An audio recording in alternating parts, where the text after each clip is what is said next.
Hi and welcome to What's Not to Like, and today looking at In the Name of Odin, and we're talking, we've slightly changed the format of the What's Not to Like, and you'll see this is now called More Thoughts, and halfway through this talk that I'm giving we'll come to Afterthoughts, which is just trying to change the format a little bit to just make it a bit more, hopefully a bit more interesting for everybody, certainly for us. Okay, so we played this at Gary's house the other day, and we really enjoyed the game. There's a lot of opportunity for fun between players, and I think that's very important. It's a game that is, as Gary said, has got a map, but is not relevant to the game at all. It's really like a giant placemat, really, the way where things are positioned, because this is really a game driven entirely by cards. And just to go through this, it's a very clever system, really, that you've got action cards that enable you to do things. You are trying to buy boats over here, and the boats enable you to go on missions, which are here. When you've gone on a mission, you're going to need, actually the missions are called raids, so just trying to use that word instead, so raids.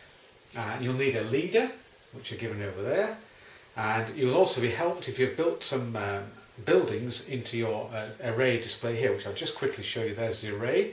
Every player has an array. You've got some builders in there, there's a place for your leader, and of course you're going to need some Vikings, which are housed in the top corner there, and you'll collect those by using the action cards here, and you'll expend them in different ways through the game. So that's it in a nutshell how it works. And what I want to say about this is, commend the author, who is Krzysztof Ziba, I hope I pronounced that correctly, in really putting together a really thematic game.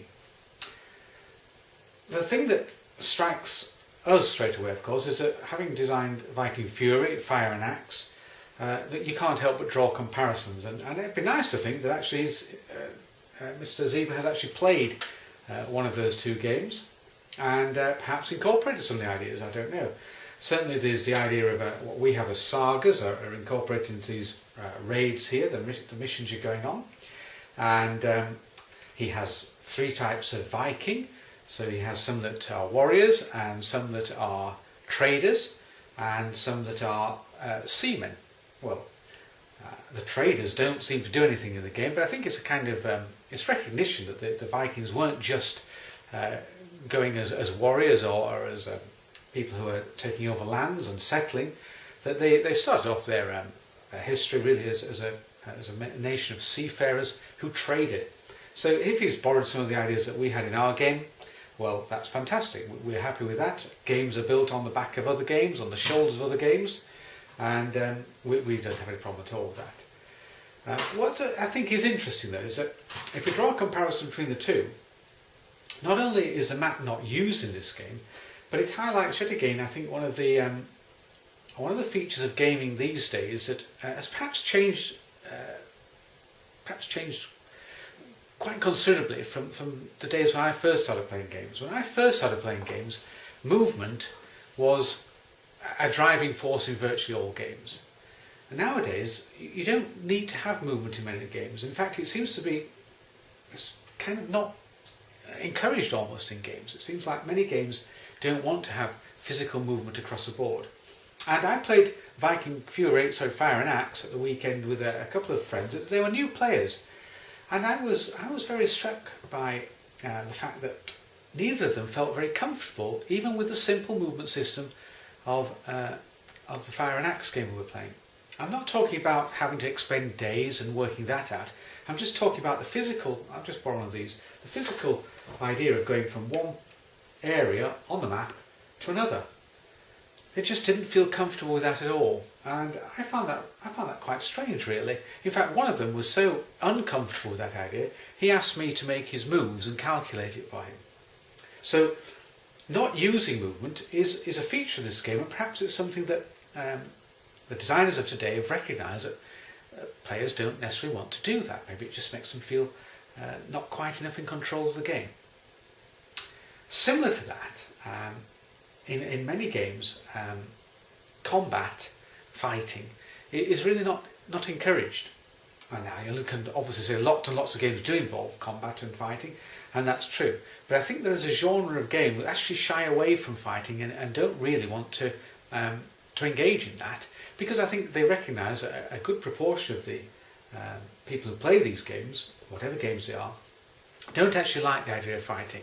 Much the same as people who play video games might say, I don't get involved in the ones that involve combat and fighting.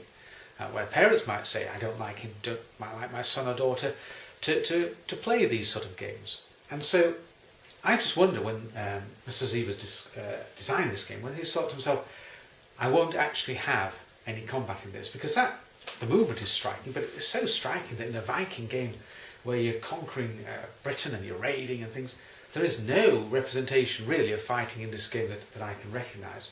You have a warrior Viking figure, but he's exactly the same to my mind as a seaman or a trader. There is no sense of fighting anywhere. You simply go and you collect a card. You might be trading in those places as far as I'm concerned, or you might be raiding, or you might be doing anything else. You don't get a sense of combat.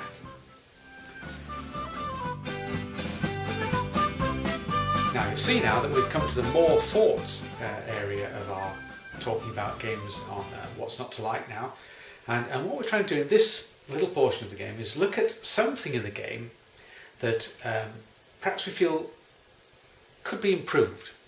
And I don't want to be too clever about this, because there are so many things you can do to change any game, and some people will find one thing as an improvement, some other people will find another thing an improvement. We're talking about the kind of fundamental things in a design where you kind of think, you know what, I can't really see why they haven't done this.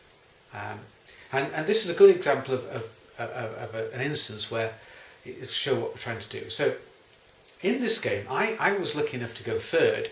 There is an advantage in going third in that you can see what other players do. But in terms of winning this game, there is absolutely no advantage in going third.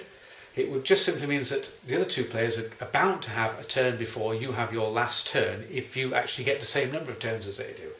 So there's every chance that I won't get as many turns as Gary, who was playing in front of me, and Jason, who was playing at the start. And so it proved. Gary was the last player. I didn't get a third go, a final go in that round of turns. Now, as it happens, as I say, I managed to win the game just by a few points from Gary. Had I not won the game, I would not have been in quite such a good mood. I couldn't see any reason why there was any advantage in me going third, apart from the notional thing of seeing what other people do at the start. And I've checked through the rules, and I can't see anything in the rules that balances that up.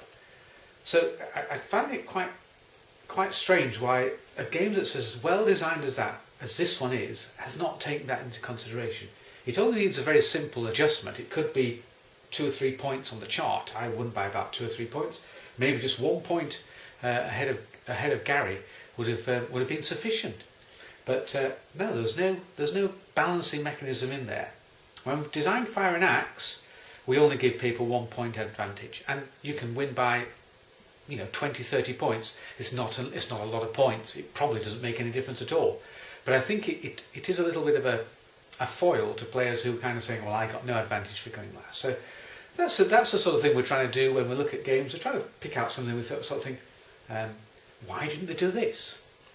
And I hope that will be of interest to you as you watch. Anyway, thank you for listening today to What's Not to Like, and I hope we'll catch up with you again soon. Thank you.